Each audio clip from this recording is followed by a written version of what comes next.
Hey guys, आज मैं एक न्यू कोरियन सीरीज स्टार्ट करने जा रही हूँ जिसका नाम होम टाउन चा चा चा है। और क्योंकि ये एक ऑनगोइंग ड्रामा है तो मैं हर वीक इसके 2 एपिसोड्स ही एक्सप्लेन करने वाली हूँ। तो अब बिना लेट किए हुए एक्सप्लेनेशन की ओर चलते हैं। फर्स्ट एपिसोड की स्टार्टिंग सियोल शहर के हान ब्रिज से होती है, जहाँ हम जॉगिंग करते हुए हाइजीन को देखते हैं। हाइजीन जो कि 34 इयर्स की होने के साथ प्रोफेशन से एक काबिल और जिम्मेदार डेंटिस्ट है। अब हाइजीन अपने जॉगिंग के बाद जब अपने फ्लैट में जा रही होती है तभी उसे लिफ्ट में मिस किम मिलती है। मिस किम यूँ तो हाइजीन से आज पहली बार मिली है, लेकिन एक टिपिकल आंटी की तरह बिहेव करते हुए हाइजीन से उसके पर्सनल लाइफ के बारे में क्वेश्चंस करना शुरू करती है। हाइजीन को मिस किम का यूँ ऐसे कुछ भी पूछना वियर्ड तो लग रहा होता है, बट वो उनकी उम्र की रेस्पेक्ट करते हुए बिना कुछ बोले ही अपने फ्लैट में चली जाती है।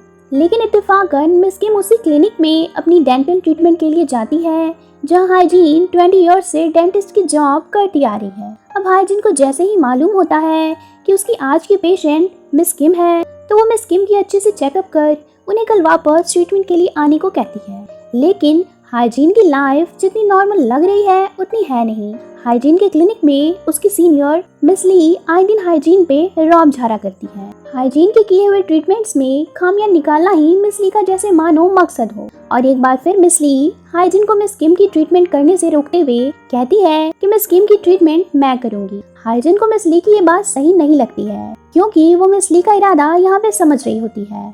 दरअसल मिस ली एक ऐसी डॉक्टर है जो पेशेंट को पूरे तरीके से ठीक करने के बजाय उनसे ज्यादा फीस के लिए पेशेंट के ट्रीटमेंट को लंबा खींचती है, जिससे लास्टली पेशेंट की हेल्थ पे बुरा इफेक्ट पड़ता है। लेकिन जब हाइजीन मिस ली को मिस किम की ट्रीटमेंट करने से मना करते हुए कहती है कि वो मेरी पेशेंट है और उनकी ट्रीटमेंट भी मैं ही करूंगी, तो मिस ली भी हाइजीन को ह्यूमिलिएट करते हुए कहने लगती है कि तुम भूल रही हो कि क्लिनिक में तुम्हें जो काम करने की सैलरी मिलती है वो मैं ही देती हूँ और मैं तुम्हारी सीनियर हूँ, इसलिए मुझसे तुम हद में रह करके ही बात किया करो, वरना मैं ऐसी सिचुएशन क्रिएट कर दूंगी जिससे तुम दोबारा कहीं भी डेंटिस्ट की जॉब करने के लायक नहीं रहोगी। अब मिस ली की ऐसी वाहियात धमकियों को सुनने के बाद हाइजीन भी गुस्से में आकर अपनी जॉब को क्विट कर वहाँ से चली जाती है।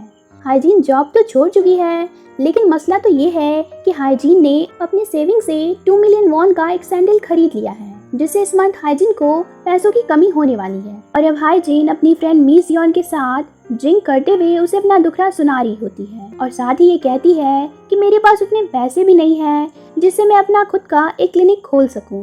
अब नेक्स्ट मॉर्निंग होते ही हाइजीन दूसरे क्लिनिक में जॉब के लिए अप्लाई करती है, लेकिन मिस ली ने हाइजीन के बारे में कुछ ऐसे रूमर्स को बदला लेने के लिए स्प्रेड कर दिया है जिससे अब कोई भी हाइजीन को जॉब पे रखने को रेडी ही नहीं है। अब सीन यहाँ से शिफ्ट होती है और हमें समुद्र के बीच चलते हुए बोट पे एक हैंडसम से लड़के को दिखाया जाता है जिसका नाम डूशिक है। और अब डूशिक का जिक्र करते हुए गाइस मैं आपको बता दूं कि डूशिक इतना मल्टी टैलेंटेड लड़का है कि उसकी कितनी भी तारीफें कर ली जाए वो कम ही पड़ेगी, क्योंकि इस गॉन्जन गांव में कोई भी ऐसा शख्स नहीं है जिसकी हेल्प डूशिक ने ना की हो।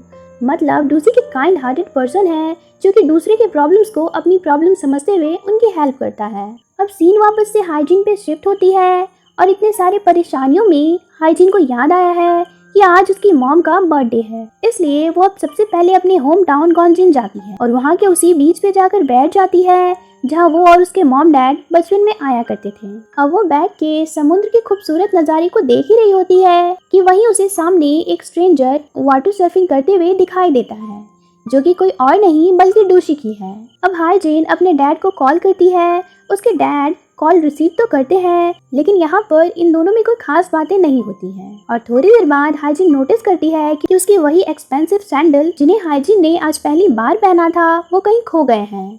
वो सैंडल्स को ढूंढ ही रही होती है कि तभी डूशिक हाइजीन के पास आकर उसकी एक सैंडल देता है। अब हाइजीन डूशिक को एक सैंडल के लिए थैंक्स कहकर दूसरी सैंडल भी ढूंढने को कहती है, लेकिन डूशिक यहाँ पर हाइजीन को टोन करते हुए कहने लगता है कि हमारे इंस्पेक्टर्स कह गए हैं कि अगर आप किसी को डूबने से बचाते हैं तो वो इंसान हमसे और ज्यादा ही हेल्प की उम्मीद करने लगता है। अब हाइजीन कहती है कि आप जैसे समझ रहे हैं वैसी बात नहीं है, मुझे पानी से डर लगता है इसलिए मैंने आपसे हेल्प मांगा है। डूशिक कहता है कि तुम ये सोचकर गलती कर रही हो कि तुम्हारी सैंडल तुम्हें वापस मिलेंगी, वो तो एक सैंडल समुद्र में मेरे बोट के पास तैरते हुए आ गई थी और ऐसे शाइनी ऑब्जेक्ट्स का पानी में रहना सही नहीं है, इसलिए मैंने इसे उठा लिया। और अब डोशिक हाइजीन को खाली पांव देखकर उसे अपने स्लीपर्स पहनने को देते हुए वहां से चला जाता है। लेकिन यहाँ पर एक बात नोटिसेबल होती है कि जब हाइजीन ने इन सैंडल्स को खरीदा था तो अपनी फ्रेंड मिस योंग को कह रही थी कि सैंडल उसके लिए जरूर लकी साबित होंगे। और देखा जाए तो इस सीन में डोशिक एंड हाइजीन की पहली मुलाकात इन्हीं सैंडल्स की वजह से हुई है। तो अब देखना ये है कि क्या सच में हाइजीन की लाइफ यहाँ से चेंज होने वाली है। अब हाइजीन कहीं जा रही होती है कि रास्ते में उसे दो बच्चे आइजिन एंड बोरा रोते हुए दिखते हैं और उन बच्चों को रोता हुआ देख हाइजिन उनके पास जाती है। दरअसल एक दूसरे से फाइट करते हुए बोरा ने आइजिन का एक तेज तोड़ दिया है और अपनी इस गलती के लिए बोरा डरते हुए बहुत रो रही है। लेकिन क्योंकि हाइजीन एक डेंटिस्ट है तो वो इन बच्चों की हेल्प कर इन्हें इनके घर ले जाती है। और आइजिन की मदर मिस यू हाइजीन को अपने बेटे की हेल्प करने के लिए अपने रेस्टोरेंट में कुछ खाने के लिए इंसिस्ट करने लगती है। हाइजीन भी उन्हें मना ना करते हुए अपनी फेवरेट सीवीड सूप ऑर्डर करती है और इसी दौरान इन दोनों में कुछ बातें होती हैं। दरअसल मिस यू हाइजीन को अपने गोंगजिन होम टाउन की खासियत बताते हुए कहती है कि यहाँ पर सब कुछ अवेलेबल है और गोंगजिन की सुंदरता को देखकर तो मुझे सुकून सा मिलता है। बस इस जगह पर एक क्लिनिक की बहुत ज़रूरत है क्योंकि आए दिन यहाँ के बुजुर्ग लोगों को बहुत ही परेशानी होती है और शहर जाने में हमें बहुत ही वक्त लग जाता है। और ये सब कहने के बाद मिस यू हाइजीन को डायरेक्टली कहती है कि अगर आप इंटरेस्टेड हो तो यहाँ आकर अपना एक क्लिनिक खोल सकती हैं और क्लिनिक खोलने में मैं आपकी हेल्प भी करूँगी। लेकिन हाइजीन पहले तो क्लिनिक के बात पर एक्साइटेड होती है, लेकिन थोड़ी देर बाद ये सोचकर इस बात को इग्नोर कर देती है कि गाँव वाले एरिया में क्लिनिक खोलना सही नहीं रहेगा। अब फाइनली वो अपने घर जाने के लिए कार को स्टार्ट करती है, लेकिन कार की बैटरी डेड होने के कारण कार स्टार्ट नहीं होती है। तो अब हाइजीन हेल्प के लिए कॉल करने लगती है, लेकिन दूर दूर तक जाने के बाद भी हाइजीन के फोन में नेटवर्क नहीं आ रही होती है और साथ ही ज़्यादा सीवीड सूप खाने के कारण अचानक से हाइजीन के पेट में पेन होने लगती है, जिसे अब वो एक कैफे के अंदर वहाँ के रेस्ट रूम को यूज करने चली जाती है। अब कैफे में रेस्ट रूम यूज करने के बाद हाइजीन रिलैक्स होने के लिए एक कॉफी ऑर्डर करती है, लेकिन इस कैफे के ओनर मिस्टर यून ने ईयर 1993 में एक सॉन्ग आया था जिसके बारे में वो हाइजीन को बार बार बताकर इरिटेट किए जा रहे होते हैं। हाइजीन भी मिस्टर यून को इग्नोर कर वहाँ के टेलीफोन से एक कॉल करने का ट्राई करती है, बट यहाँ भी टेलीफोन से कॉल नहीं लगती है। अब हाइजीन कॉफी के बिल को पे करने के लिए अपना कार्ड देती है, लेकिन यहाँ की कार्ड रीडर भी वर्क नहीं करती है। मतलब आज हाइजीन के साथ सब कुछ इतना अजीब हो रहा है जिसकी उसने कभी उम्मीद भी नहीं की हो। अब हाइजीन को कॉफी का बिल पे करने के लिए 4000 वॉन की जरूरत है, लेकिन उसके पास कैश तो नहीं है, इसलिए वो मिस्टर यून को कहती है कि मैं बैंक जाकर मनी विड्रॉल कर वापस आती हूँ। बट मुसीबत की बात तो ये होती है कि हाइजीन जिन बैंक में जाती है वहाँ गड़बड़ी होने के कारण मनी विड्रॉल नहीं हो पाती है। हाइजीन अब परेशान होकर मिस्टर यून से कहती है कि मैं सियोल जाते ही आपके 4000 वॉन वापस लौटा दूंगी। वो ये सब कह ही रही होती है कि तभी वहाँ डोशिक आता है और इन सबको आज की इन्फॉर्मेशन देते हुए कहता है कि आज गोंगजिन के इंटरनेट से लेकर बैंक की सर्विस हैंगम टेलीकॉम कंपनी में आग लगने के कारण से बंद कर दी गई है। हाइजीन अब इस डेंजरस न्यूज को सुनकर डोशिक से हेल्प मांगते हुए कहती है कि क्या तुम मुझे 4000 वॉन दे सकते हो, मैं तुम्हें बाद में लौटा दूंगी। लेकिन डोशिक यहाँ 4000 वॉन देने के बजाय हाइजीन को खुद ही 4000 वॉन अर्न करने के लिए अपने साथ ले जाता है। हाइजीन भी डोशिक की बात मान उसे फॉलो करती है और डोशिक के पीछे पीछे वो हर जगह जाती है जहाँ डोशिक हेल्प करने के लिए जाता है।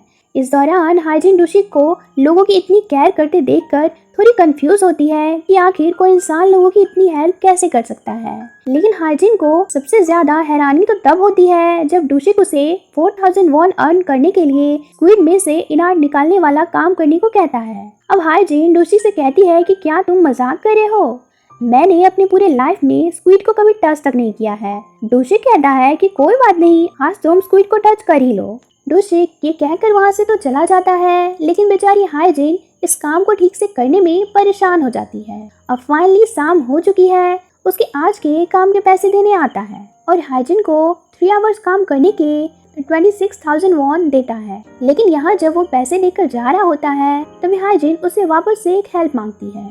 दरअसल अब सियोल जाने के लिए हाइजीन को उसके कार को रिपेयर करवाने की जरूरत है और डोशिक एक बार फिर हाइजीन की हेल्प करते हुए उसकी कार की रिपेयरिंग करने लगता है, बट अनफॉर्चुनेटली कार ठीक नहीं होती है। तो अब रात भी हो चुकी है और हाइजीन के पास रात गुजारने के लिए कोई जगह नहीं है। लेकिन डोशिक के कहने पे हाइजिन पास के एक सोना में चली जाती है, जहाँ वो फ्रेश होकर भूख लगने पर स्वीट राइस पंच खाने की सोचती है। लेकिन वो जैसे ही फूड काउंटर पर फूड ऑर्डर करने को जाती है, उसकी मुलाकात एक बार फिर डोशिक से ही होती है, जो कि यहाँ सोना में पार्ट टाइम जॉब करने आया है। और हाइजिन डोशिक को देखते ही उससे पूछती है कि तुम यहाँ रात गए क्या कर रहे हो। डोशिक कहता है कि क्या तुम्हें दिखाई नहीं दे रहा है कि मैं यहाँ पे काम कर रहा हूँ।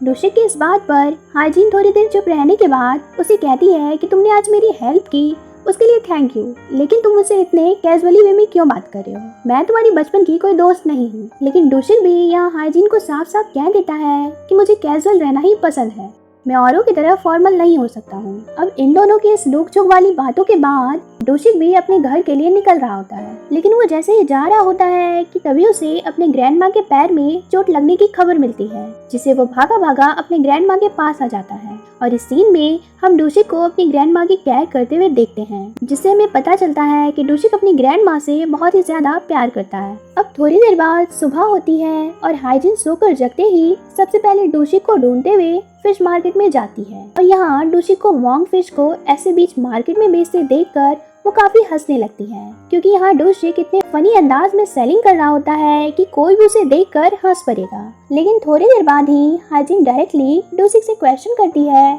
कि तुम यहाँ आज फिश की सेलिंग कर रहे हो और कल रात मैंने तुम्हें सोना में भी काम करते देखा है, कहीं तुम कोई फ्रॉड पर्सन तो नहीं हो जो इतने सारे कामों के पीछे कोई और इरादा रखता हो। हाइजिन ये सारी बातें डोशिक को कह ही रही होती है कि इसी टाइम हाइजिन के फोन पे मिस किम कॉल करके हाइजिन को थैंक्स कह रही होती है। दरअसल मिस क्ली के क्लिनिक को छोड़ने के बाद हाइजिन ने अपने पेशेंट मिस किम की हेल्प करते हुए उन्हें एक दूसरे क्लिनिक में ट्रीटमेंट के लिए भेजा, जहां मिस किम के ज्यादा पैसे भी खर्च नहीं हुए, और इसलिए मिस किम हाइजिन की इतनी हेल्प करने के लिए उसे आज थैंक्स कह रही है। लेकिन अब हाइजिन के फोन में नेटवर्क आ गई है और वो अपने कार को रिपेयर भी करवा लेती है। एंड फाइनली गोंगजिन में एक दिन बिताने के बाद काफी सारी मेमोरीज को लिए सियोल लौट रही होती है। और इधर एक दूसरे सीन में हम डोशिक को मिस्टर यून के कैफे में काम करते हुए देखते हैं, और इस सीन में मिस्टर यून हाइजिन का जिक्र करते हुए कहते हैं कि वो लड़की पहले तो मुझे और मेरी बेटी जूरी को फ्रॉड लग रही थी, बट उसने तुम्हारे जरिए अब मेरे 4000 वॉन लौटा दिए हैं, तो वो सच में अच्छी लड़की ही है।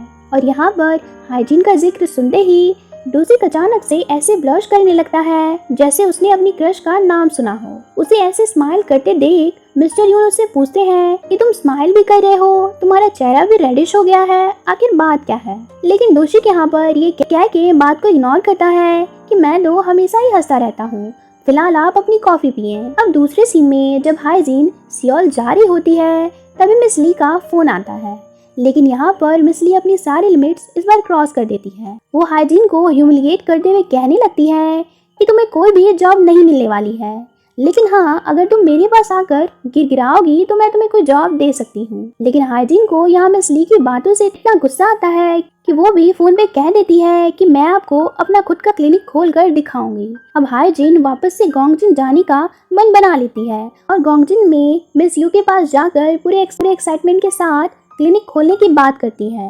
ये सुनते ही मिस यू भी हाइजिन को क्लिनिक के लिए जगह की बात करने को किसी एजेंट से मिलाने के लिए ले जा रही होती है, बट मिस यू को रास्ते में ही एक अर्जेंट कॉल आती है, जिसके बाद वो हाइजिन को अकेले जाने को बोल वहाँ से चली जाती है। अब जब हाइजिन एजेंट के पास जाती है तो वो हैरान रह जाती है, क्योंकि ये एजेंट कोई और नहीं बल्कि डोशिक ही होता है। और यहाँ पर डोशिक हाइजिन को अपनी रियल आइडेंटिटी दिखाते हुए कहता है कि मैं कोई फ्रॉड नहीं हूँ, मैं एक रियल ईस्टेट एजेंट हूँ।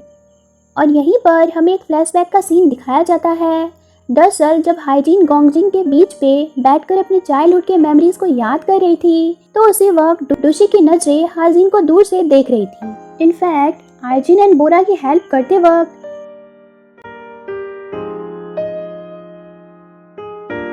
और फिश मार्केट में जब हाइजिन 4000 वॉन अर्न करने के लिए काम कर रही थी तभी डोशिक उसे दूर से छुपकर ऐसे देख रहा था जैसे उसे हाइजीन से प्यार हो गया हो। और इसी सीन के साथ एपिसोड फर्स्ट यहीं पे खत्म होती है। अब हम नेक्स्ट वीडियो में एपिसोड सेकंड के साथ मिलेंगे। Thanks for watching.